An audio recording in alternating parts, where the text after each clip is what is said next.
Konnichiwa. The illustrious Jabba bids you welcome. I'm going to regret this. I'm Pete Mitchell. He's Peyton Jones. And this is the Church Planter Podcast, brought to you by Church Planter Magazine.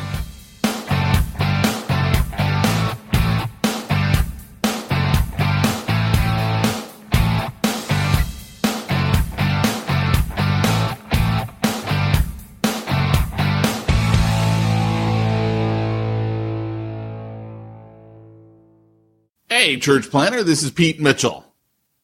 Hey, this is Peyton Jones. Hey, that was a little higher pitch for us, wasn't it? Hey, Church Planter. There. Let's do a little Barry White. Right on. Welcome to the Church Planter Podcast. I do. We need to get A. David to introduce. There. The problem is we'd have to speed it up too fast. We would. He is a slow talker. He's a guy in our jump school. He is amazing. In our Bivo inner circle. Yeah, Bivo inner circle. Come on. Sorry. I don't know what happened. I feel bad. So I spoke. Don't you be renaming Bivo Inner Circle Jump School. You cannot put me through that again. Jump School Inner Circle. You can't do that to me. Not again. You'll never outrun Jump School. So, sorry. Go ahead, man. What were we saying? Oh, you were about ready to explain that Jump School is not the one sponsoring this particular podcast. It's someone else. I was. If only I could remember who our sponsor was. But, there it is. PortableChurch.com. And we wonder why we can't keep them as a sponsor. I don't know what's wrong. They're with us for a little bit, and then they kind of go away, and they're like, no, seriously, are you guys like for real? Should we really sponsor you?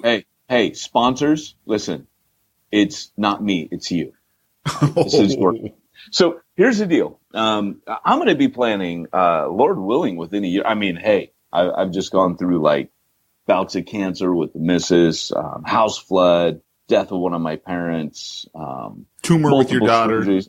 Yeah, I mean, come on. You know, it's like you never know what curveball life's going to throw at you. But hey, as James says, if the Lord wills, coming up here, I am going to be planting again. And I will tell you, that was a long segue. That doesn't count as their 30 seconds. Start 30 seconds now of advertising.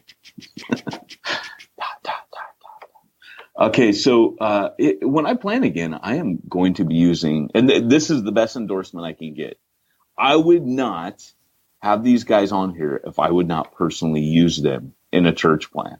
PortableChurch.com, they are experts at playing Tetris with your church's equipment, and they put it on wheels. It saves people breaking their back, suing you, tapping into your insurance policy, and ultimately they make life easier. Being a portable church should not be hard. It doesn't have to be. It can be easy. Hey, you know what? That sounds like I read a script. Like I just made up taglines for them. But check out PortableChurch.com and let them know that Peyton and Pete sent you. I feel so dirty. Here, kitty. So, welcome to the podcast, guys. If you're new today, we have a topic coming up for you. Our topic today is going to be working with other churches. And in particular, if they have PortableChurch.com, you need to borrow some of that. That's all I'm saying. But working with other churches, how much should you work with other churches? How nice should you be to other churches? Do you need permission from other churches? It's basically the Other Churches podcast today. I like it. Ah, baby. And before we get into the all-important topic, we have a little time called Smack Talk, which is usually me talking about driving a Charger while shooting a gun. But today, not so much. And wearing Star Wars underwear. I have not worn underwear in a really long time. I mean, Star Wars underwear. Sorry, let me clarify. So, okay, no joke. Like, Duluth Trading Company finally got to me. You know, I'm watching these underwear commercials, and they had the one with the two rednecks sitting in the pickup truck, bouncing around. That's I don't watch commercials, so I have no idea what you're talking about. Yeah. They're like this. I won't go into the actual. You know, I guess if Duluth Trading Company can get away with it, we can too. But it goes, this is other underwear. Duluth? These guys. Is that what you mean? Oh, yeah. Duluth? Is it Duluth? Yeah. Not Duluth, but Duluth? One of my church planners lives there, but I'm always like, how's it going in Duluth? He's never corrected me. But anyways, the next one is a couple astronauts just floating weightlessly in space. And they're like, that's our underwear. And I'm like, you know what? I think I'm going to give these guys a shot. That's some big claims for underwear. That's like some smack talk for pantalones. I'm gonna check it out. I guess so. Yeah. So I got a couple of interesting stories. One, I'm debating whether or not I should share. Not because Which means no, but you will. Not because it's bad. No, because it really puts me on the spot. So I'm a little bit. Yeah. I want that one. It puts me on the spot publicly, and I'm like, ooh. Yeah. So you like that?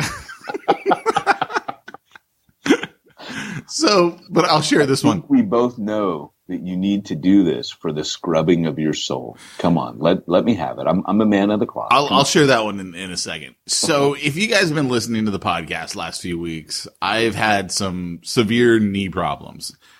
I had surgeries when I was in high school. They always told me I need a knee replacement by the time I was 42, or by the time I was 40. I'm now 42.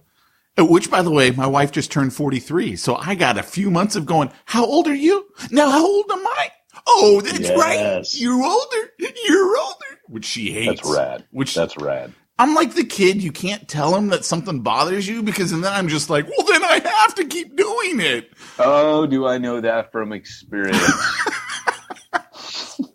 So anyway, my knee, is much better now. I something happened. I don't know what. I could not walk. Literally couldn't walk. I was on a cane for a day, and then it just got worse. It was huge. I was on crutches.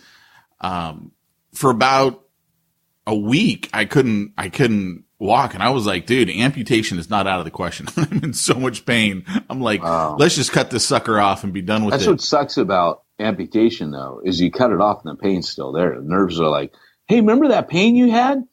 You know what? I don't know what to do with that. I don't have a leg there, so I'm going to keep communicating it. But then my leg is bionic. That's all I'm saying. Well, come on. What happened? I want the $6 million man. $6 million man. They should have bought like a 50 to 100 of those guys at $6 million. I mean, what a steal that was.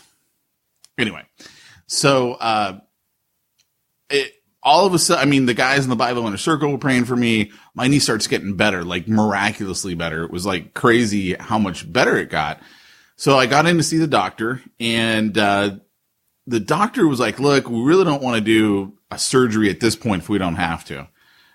She was like, we want to wait until steroid shots stop working and, the pain's coming back a lot more often. She's like, I want you to get an MRI. There could be some things floating around in there, some hardened cartilage, and that we just have to go scoop out. Not a big deal. But I was totally expecting the knee replacement that I was promised years ago. And what she thought it was, did I tell you what she thought it was? She thought it was an arthritic flare-up. So I've known I had arthritis in the knee because, I'm one of those guys who's like, oh, I think the weather's going to change. My knee is telling me the weather's going to change. Or my dog's barking. But apparently, I got a lot more arthritis than I thought. So she thinks it's an arthritic flare-up. And so she gave me some medicine for that. Like a solar flare for your knees. I know, kind of is. So, which, by the way, I did ask her for one of those temporary handicap placards for my car so I could, get the good spots. In the Charger. And I got the call on Friday. Oh, the paperwork's already here at the office. You can come pick it up. And now I'm fine, right? I'm walking around. Right. So I got to go into the office today with a cane. So that way I'm perpetuating the whole my knee is busted so I can get the placard.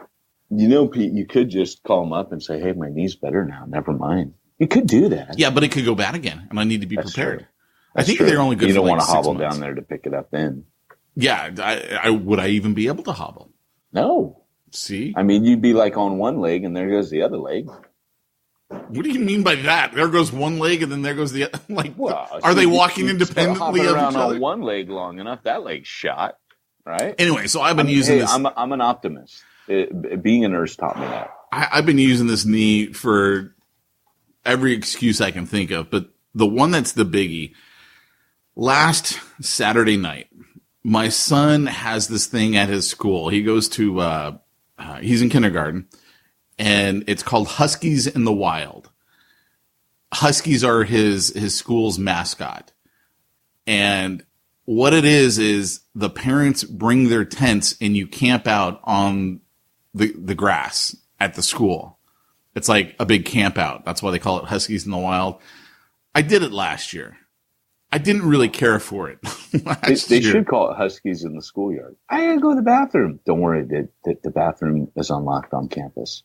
And thank goodness they unlocked the one that was close to where I was at. Otherwise, normally I would just do a little outdoor activity, but I'm like, dude, you can't do that at a school as a grown adult. They're going to arrest you and call you a pervert, and you're going to file as a sex offender for the rest of your life because you had to take a whiz so bad you couldn't make it to the bathroom. You want to see wild? I'll show you wild. Being maniacally. So we didn't commit to Luke that we were going to do this because when it was time to register, I couldn't walk. So I've been like, oh, Luke, I got a bum knee. I'm not sure if I can go. He's like, your knee's fine. You can go. You can go. So we go, man, I'm telling you, number one, you do not realize how light it is outside, even with no moon. There was no moon on Saturday. You don't realize how light it is when you, like, all night long, it might as well be there's a light on in the city because, we're right in the middle of the city and we're camping out in this tent. Like, it doesn't matter that we're in a tent. It's bright. And I'm waking up all night long. We're sharing this little double bed air mattress. And he's like, he's a kindergartner. He's taking up the whole thing and kicking me off. I'm like, dude, what's up? I'm about ready to kick you out of this tent. Let Daddy go to sleep. What's up with this? I'm telling you, man, it was an experience. I was up at 5:15. It was rough. That's sleeping in on one of those, man, because you're up every hour. And then you're hearing other kids going, I'm scared. I have to pee. I'm thirsty. We were the first ones up. And as soon as we got up, I'm like, okay, we're taking down the tent. Because we live not even a block away from the school. I was like, we're taking down the tent. We're putting it all on the cart. We're going home, man. We're Daddy getting back to bed. That's rad. So, we put it all up and we went to church, and then I came back from church and I was like, I got to go to sleep. And what did they eat for breakfast there? Like, what was it, like cereal and bowls? They make pancakes and burnt sausage. Oh, right on. Yeah. And then they had Pete's coffee or Starbucks coffee, whichever one you wanted. That reminds me of Refuge Long Beach, which, speaking of, Miguel, who was a guy from MS-13, got baptized on Easter. He had a new tattoo sporting, which was a giant. Instead of MS-13, he's got a giant 316 across the back of his scalp where there's room over his occipital region, if you must know, that portion of the skull, the back part. And was it covering up the MS-13 tat? No, that's still on the top. Huh. So he needed to wait where there was room, but it's a 316. I didn't know if he was trying to cover it up. Well, he doesn't have the MS-13. The MS-13 is a giant outline, so it's just the outline of the letters. It's not filled in black. But the back, that's what he did to emphasize it. He filled it in, the 316. So that was pretty cool.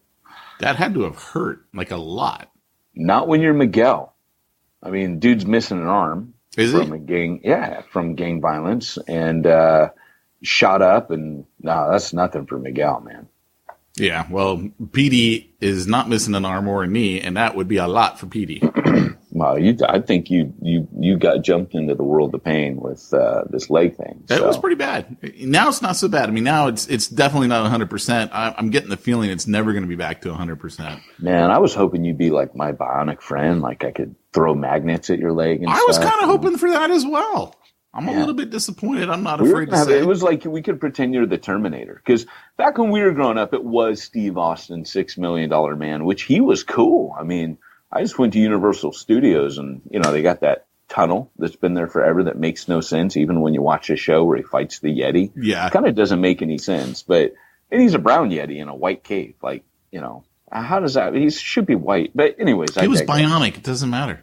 It was the 70s, but anyways, Terminator. Now it's Terminator. It's like, you're not going to be Steve Austin like we were. I had like a Barbie-sized doll of him when I was a kid, and you could open little panels, peel back his skin, and see his computer bits. And then you could also like look through the back of his head, and you could see through his eye. He had a glass eye. Oh, nice. Magnified things. Oh, dude, it was cool. And there was a spaceship that he could come, like a little space shuttle type thing, piece of a rocket. Because I remember Stretch Armstrong. That's who I remember. Dude, I never cut one open. I always did. There are Every urban one legends that say that he was cut open and the toxic fumes killed children and melted small pets. Oh, no, I cut open every one of them within 24 hours. Every one I ever had. Bad, dude. Yeah. And what was in them? Syrup. It was syrup? It was syrup. So rad, dude. Yeah. Yeah, they were cool. And remember the bad guy? No. There's a bad he had an arch enemy. Oh, did he? I never saw one. Everyone had Stretch, but I never saw someone who had the enemy. And but I saw him on commercial. Oh, nice. So yeah, man. So here's the story that I debated whether or not I should share. But okay. it's one of those ones that I kind of feel like I gotta share it. So I'll share it.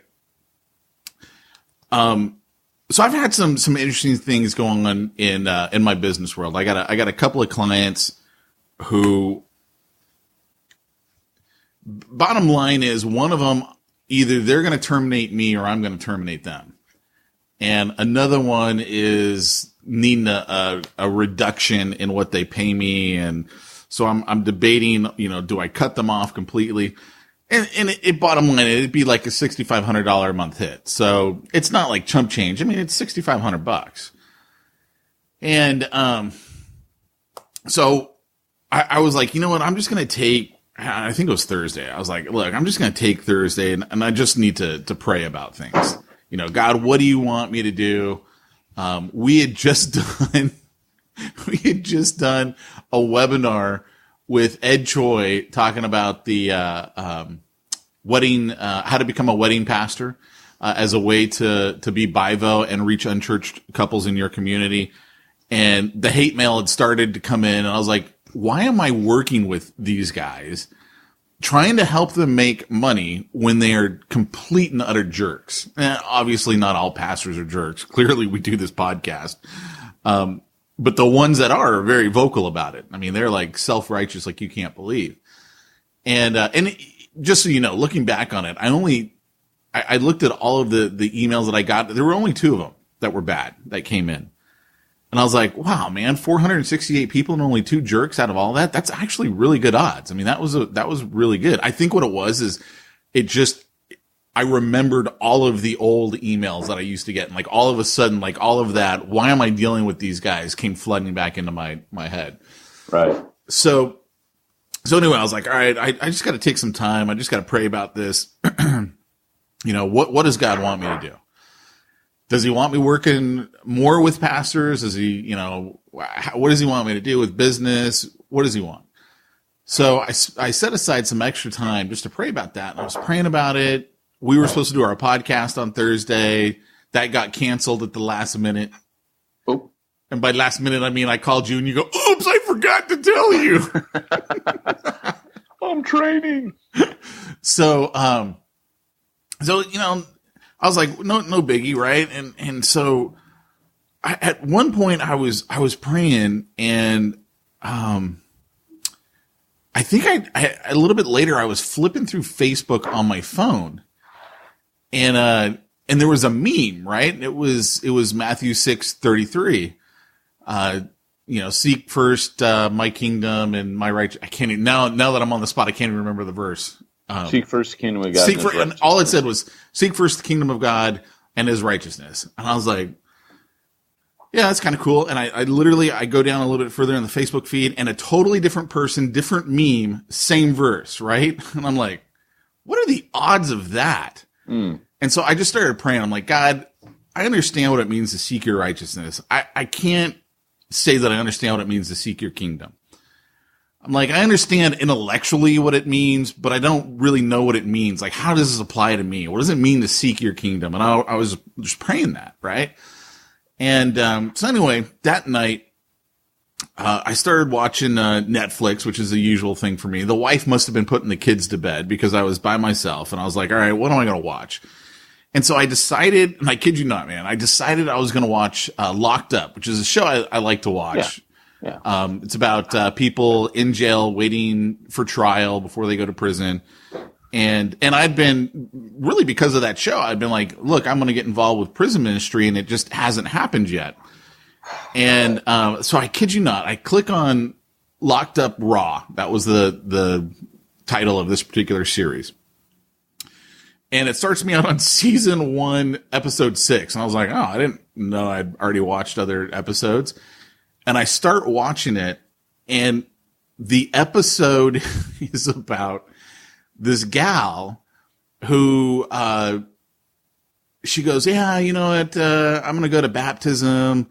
I'm going to get baptized today because, you know, anything's better than hanging out here. You know, oh, it's a wet t-shirt contest. Praise Jesus, right? She's mocking it.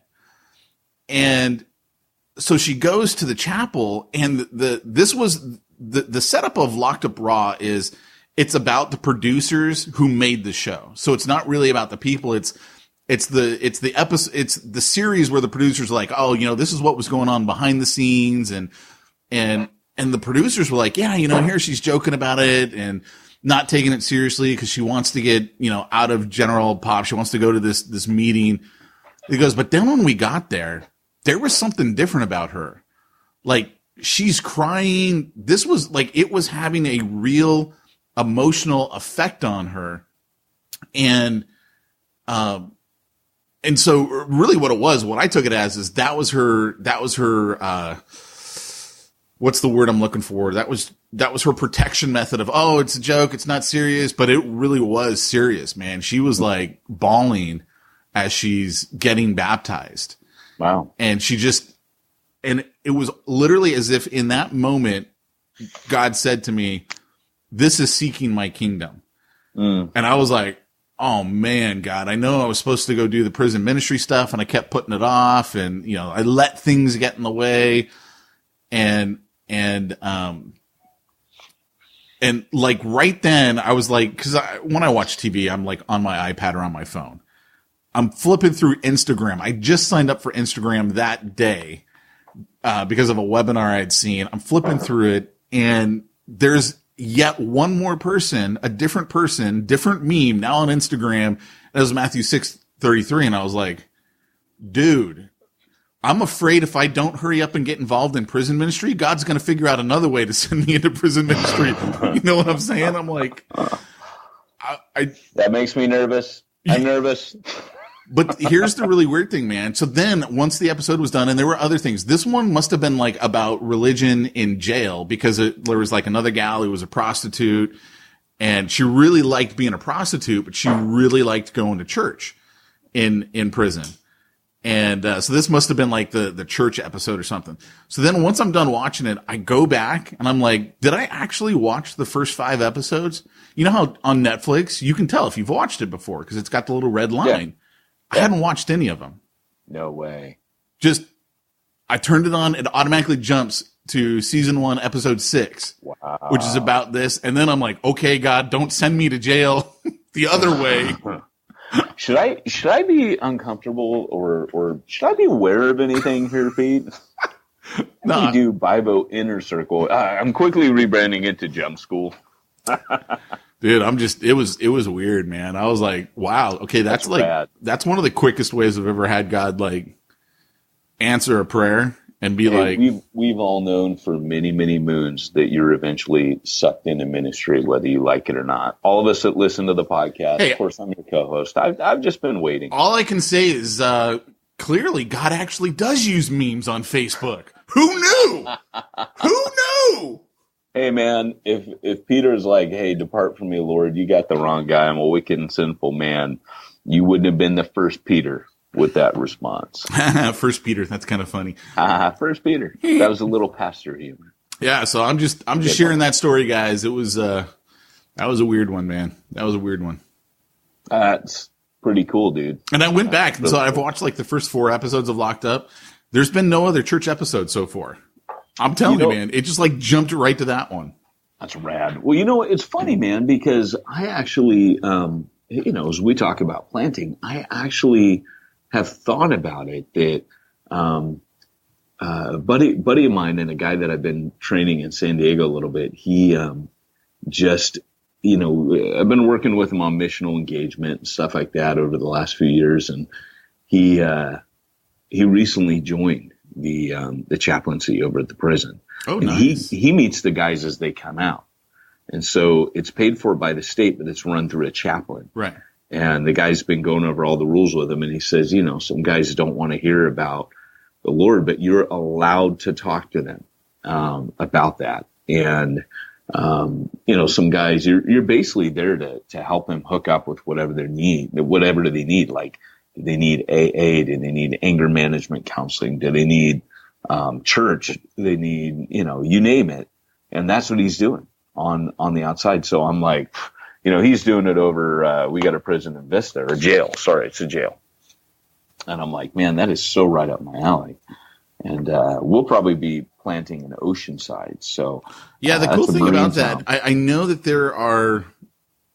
there's basically the two sides, right? There's working with guys inside, and then there's the transition when people leave. And when you do one, you can't do the other. Like, you're not allowed to do the other. And part of that is because, there's all kinds of reasons for that. And for a guy like me who's as much of an introvert and a shy person as I am, like, no one thinks that on the podcast because I'm not. Like, I public speak, I do all that stuff. But at my core, I'm very much an introvert and all that stuff. For me, I'm like, dude, that fits in perfectly. I'm like, cool, I can go in there, I can do my thing. But yeah, so they need help on both sides, man. They need help on both sides.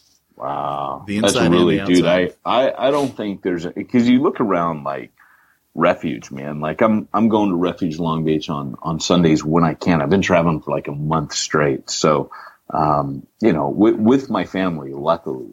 So I'm not like the guy ditching my family. They've been able to come with me everywhere except when I had to go to Atlanta for 3 or 4 days. But, it's funny, man, because, I go to Refuge Long Beach and I look around and I see these guys that are walking around and I think, ooh, that guy, like I saw a guy yesterday, it was like he was looking around and he was looking for us, and he was a rough looking dude. And I was like, man, that guy would love it if that guy was, I didn't know he was looking for us. I wasn't sure if he's curious, whatever. It turns out he was looking for us. Another guy, you remember Tom and Alma, right? Leads Worship. Yeah. So he introduced me afterwards. He's like, hey, it's like, I want you to meet this guy. And he's a guy, he looked like he had been, maybe had a past with like Asian gangs or whatever, but Tom knew him from somewhere. I don't know. His wife works for Sheriff's Department Tom works with a lot of builders and stuff. So the guy, he looked a little bit hard, but as soon as I walked up, Tom goes, hey, I want you to meet my friend. He came to faith yesterday. And I'm like, oh. So I walk up and immediately can sense the Holy Spirit, like super powerfully.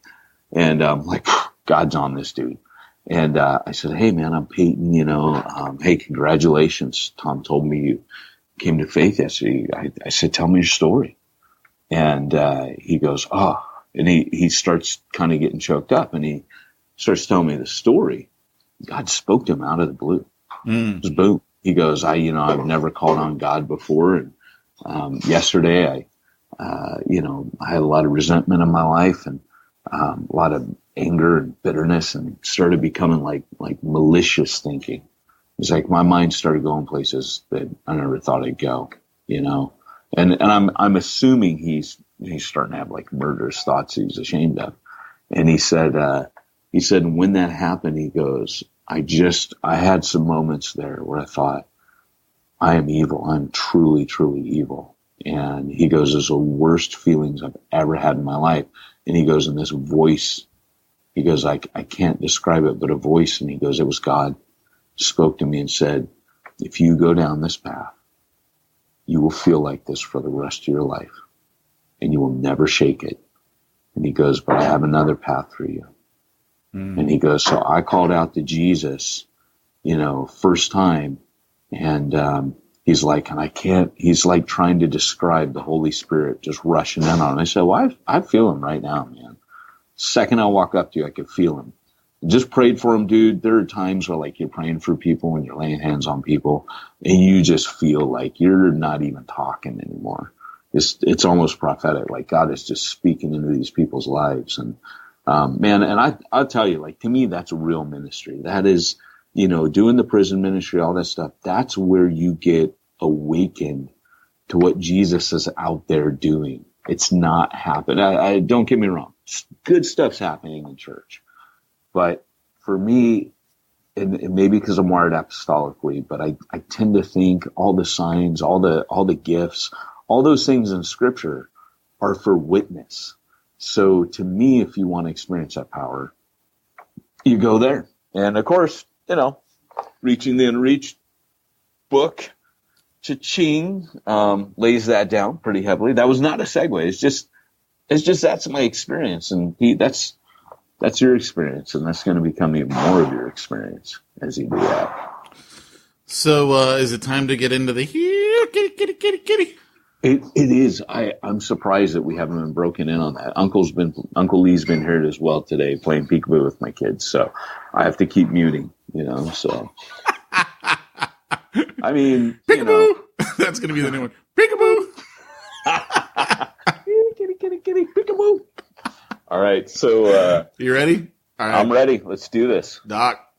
Great Scott, it's time for this week's topic. Let's get down to the nitty-gritty. Wow. That was some expert lip syncing there from you, Mr. Mitchell. Or should I say Reverend Mitchell? So here's the deal. We all of you know that, over the years, and we've actually done a podcast early on about, how to talk to the churches in your area before you plant. You can go back to the archives, and gosh, that must have been our first year where we talk about that. We talk about friendly fire, how to deal with that. But we're not really talking about that today. I mean, we can kind of tap it a little bit, but the reality is I want to talk about on the other side, how do you work and partner with other churches? What does that look like?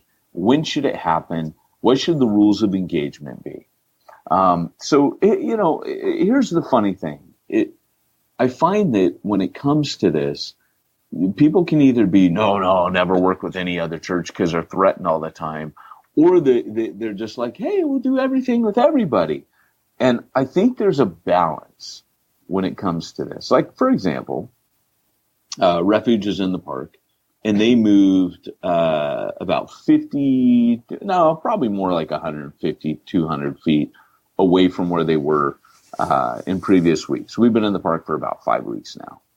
And they, you show up and all the big signs are there, Refuge, and it looks legit, man. I mean, the way we used to do church in the park, where we had the easy up with the like construction wrapping, that orange netting wrapped around so the kids wouldn't get out and no one could get in. That was funny stuff, and we still laugh about it. Now it's all legit and professional, like the proper like marquees with the walls, and it's pretty funny. But anyway, so I walk up, and someone says, "Oh yeah, we got here, and another church was there in the spot that we use." And I said, "Oh," I said, "So how'd you end up over here? Did you get here first, or did they?" And they said, no, we got here first. And of course we had the permit, and they didn't. There goes the garbage disposal.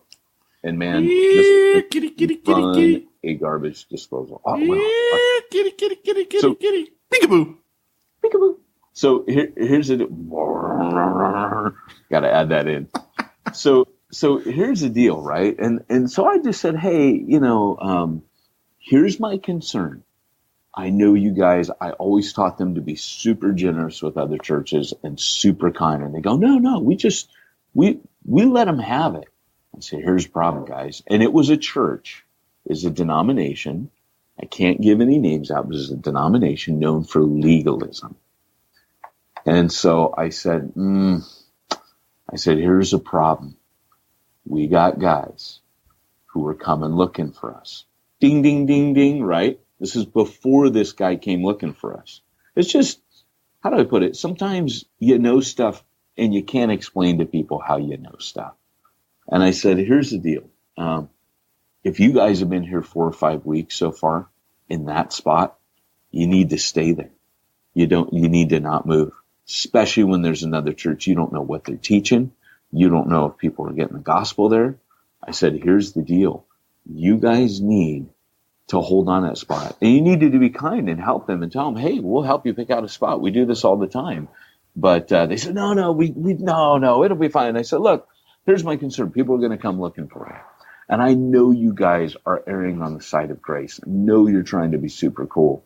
But I just don't want to see the wrong guy end up who's like, needing to get off heroin or whatever, end up there instead of here. Because he found his way to the church meeting outside, ends up there, or is talking to someone getting out of prison, hey, go find refuge and meet in the park, or in the halfway house he lives in, because we get a lot of our guys in homes that they come to us on Sunday, but they're in a sober living home during the week. So women and children's shelter. And so I had to kind of bust some chops in a nice way. And we worked together for a long time, but it was the guy who made the executive decision. And I just said, hey, that's not a good decision. For future reference, just going to let you know that. But what that came out of was our ability over the years to really have a kingdom mindset. And I would say that we have had a kingdom mindset. Like, for example, we'll partner with other churches, and it's cool. So, for example, like Easter, we partnered with a church called The Garden. And they, this is how it worked. And I like this because we partnered with them for Easter. We've done it the second year in a row, knowing that we are the smaller church. We're not the sexier church. They're kind of more like a hipsters kind of church. We're like, AA meets church, in a head-on collision. So, we met with them, and we had been partnering with a women's and children's shelter. And I would say, as a result of last Easter, we lost half of the people that were coming from the women's children's shelter because we joined and they went, hey, these guys are cool. And they're right down the street. Mm. Well, we work together for the gospel. These women can now walk to church rather than take a bus. Because, we went over and just partnered and started serving them and ministering to them. We started with our Christmas drive. And, to us, that's a win, right? That's the generosity and kingdom mindset that I want my church to have. I don't want them to say, well, that was a loss. I want them to say, in fact, it was so cool because we're planning to go to the park. They're like, man, we have easily like 20-something kids in our Sunday school. That'll really help us when we go out to the park, because doing Sunday school in the park is harder, but there's like this deep sense in the sovereignty of God in Refuge Long Beach and a commitment to kingdom.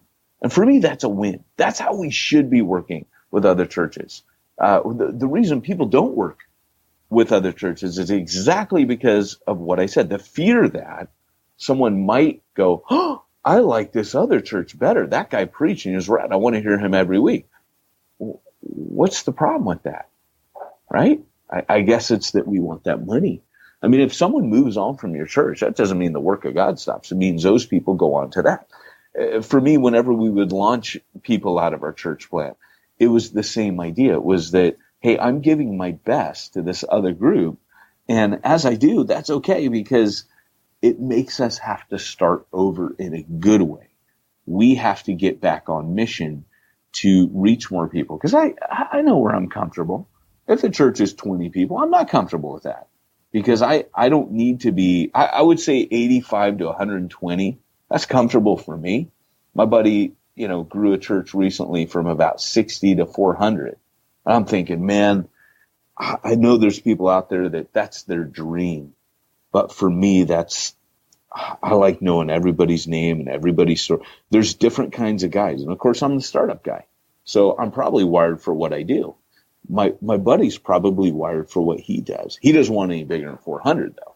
He's like, my guys keep trying to go faster. And he's like, I'm like, bro, no, I don't want any more. Like, this is good. I'm comfortable. Let's do this. We got 400. That's enough people to work with. And we're still reaching lost people. So That's kind of the fear factor. And I think we need to strip our mentality out of that and kind of come to an agreement early on that, hey, we're not going to solicit your people, but if they come, we're cool with this, right? Like if people jump ship, I'm cool with this, you're cool with this, right? I think you need to have that conversation early on. Yeah, that'll be an interesting conversation because I could see most pastors not being cool with it. Like you could say it, but then do you really believe it? You know what I'm saying? Like, yeah, absolutely. Oh, yeah, if they want to go to your church, I'm okay with that. You know, it just, I think most people are that. I think of so many churches, so many pastors who I've heard about, and like they get upset at that, man. They don't like. I built this up, and now you're taking all my people. Maybe that's the problem, is they built it up. You know, it's funny because again, that whole idea of, you know, going out and risk and engaging people missionally, like, to me, that's the sweet spot of any church. Because if I got guys, like, let's just say my first stringers go out, my second stringers go out, my third stringers leave, and I'm left with, like, the bench warmers, you know, the guys that, when I'm whittled down to that little group, and we're small, and it's like we're a core team again, I know that that's the way I finally get to disciple those guys, right? That's when I know transformation will happen for these. And that's exactly what happened to Refuge. I mean, these are the guys that we didn't send out. These were the guys left behind that were either new converts. So that's the amazing thing. I go there now and I'm looking around going, almost every single one of these people was, you know, not saved. Like when I left here or shortly before I left here. They're all saved now. Like this is a church with almost all converts. And the stories, almost every time I visit, it'll come back. DJ going, man, I want to punch you out first time I heard you, because when I heard you preach on the park, I thought for sure you were going to be taking people's money. And I hated those guys. You know, did he really say that? Yeah, no, he came to faith. And what was funny is Tim. Not DJ. Remember Tim? Remember old Salty DJ was Dog already Tim? saved, wasn't he? No. DJ wasn't saved. No, I think he was. You heard his testimony. Yeah. His mom was saved. His mom was saved, and he went into crime. And so he had, after all these years, he was raised in a Christian house, but he went into crime.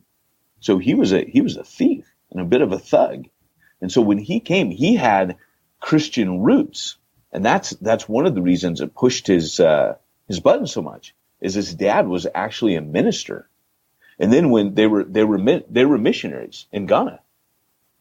He was raised in Ghana. His parents were from Pakistan. Okay, I think we're totally talking about different people here. No, DJ and Jane. No, he's not. He was not Ghana. He was in some other. It begins with a Z. Oh yeah, you're right. It was it Zambia? Yeah, Zambia, and Zambia. Yeah, his dad was a medical missionary. His dad was a doctor. He was a medical missionary. I don't know, man. Because I don't remember good stories about his dad. I remember good stories about his mom. Yeah. His mom got saved, like on the phone, calling someone because someone was sick. Yeah. And she like called some pastor or something like that. And, yeah. That's how they came to faith. Yeah. Okay. But yeah. So, anyways, what was amazing was he was telling the story again yesterday. And, you know, the more that you just, you know, you see this, you realize that all these people that are left behind, they're not going to get discipled unless it gets down to a small thing again. So you shouldn't be afraid of losing people. Now, I realize when you don't have apostolic giftings, then it gets a little scary. But you need to find the people that have the apostolic giftings. You need to find people. And if you're out church planting and there's no one on your team with apostolic gifting, no wonder you're scared. Yeah. Well, man, I would bet that the average church planter listening to this episode is probably more freaked out now about church planting because basically what we're saying is Don't partner with other churches. It's going to be Lose all your hard. people. It's never going to get easy.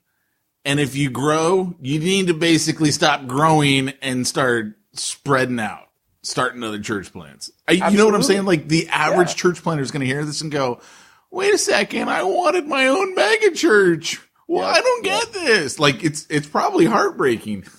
It is, because here's the deal: is that welcome to ministry. Welcome to ministry.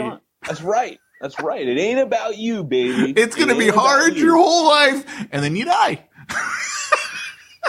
It's so about starting, equipping others and training them up and releasing them. I mean, here we're talking, Pete, like 6-7 years ago, would you have ever, and I can't take credit for this, but the reality is, would you have ever seen yourself, 7 years ago, ministering to people in prisons?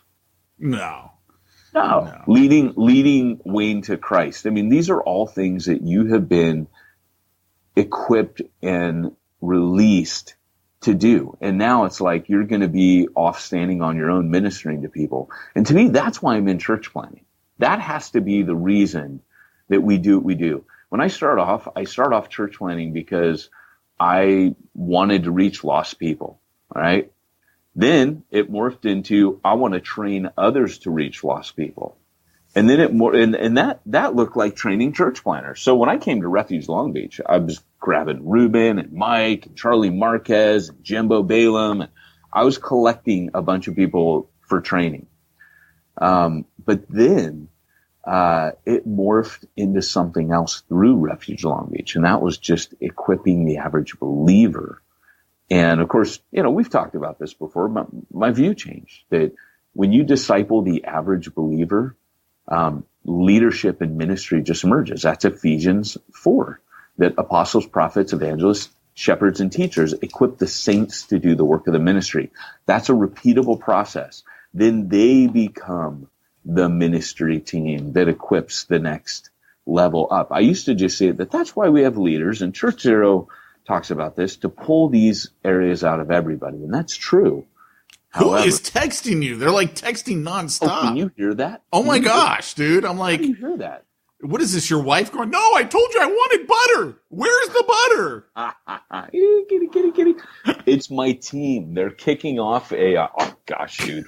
I'm trying to turn off my, I don't know. It's like impossible on an Apple computer to turn off. Is it? The dings. Yeah. So my team is texting each other back and forth. They're kicking off a big event in Texas right now. So, yeah. So, anyways, yeah, man. So, basically that's the deal, is you have to be in it for the right reasons. Because here's the deal. People are going to leave your church plant.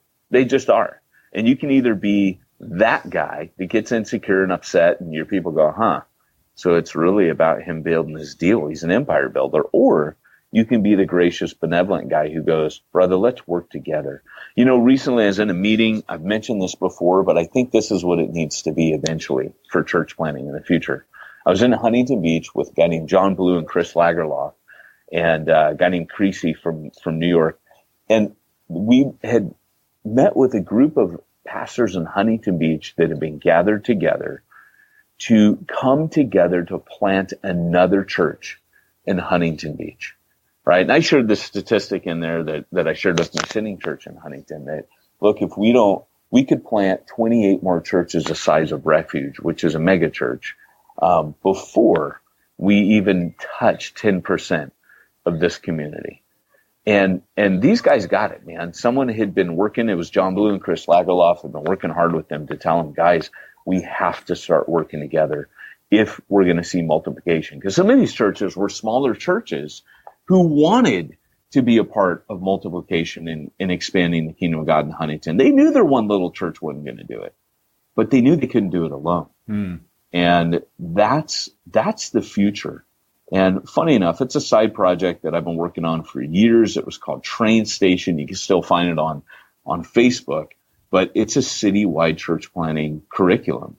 And I was able to be there and just kind of tease that out a bit, but ultimately, churches will start working together. There goes the piano. It's time for the Jones Girls to roll. Kitty, kitty, kitty. Which it's also time for us to roll because I got to get going as well. So as the music serenades the piano, like on Mr. Rogers, signify we don't have the trolley anymore. That's it, man. Game over, man. It's game over. You know, guys, there could have been more practical things I give you today about working with other churches, but why not start sitting down and chatting with other ministers and ask them what their pain points are, what they're doing to reach their city, and tease out with them in conversation. Hey, how might we work together to do more together than we could do separately? And the sum of the whole is greater than its individual parts in the kingdom of God. So this has been Peyton and Pete reminding you guys that if you want to reach the ones no one's reaching, you need to go where nobody's going and do what nobody's doing. And you need to make your life easier by using SimplifyChurch.com. They take care of all your payroll. Why can't we keep these sponsors? Dang it. Workman's comp. The tithe. All the taxes. Record keeping. Payroll. SimplifyChurch.com. SimplifyChurch.com. SimplifyChurch.com. Maybe if I do it 3 times in a row, they won't be mad at us. That's right. The giving fairy will appear. Mamma mia, that's a spicy meatball.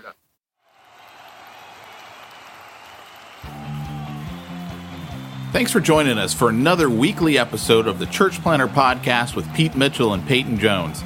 We'd love to hear your comments on this episode of the Church Planner Podcast.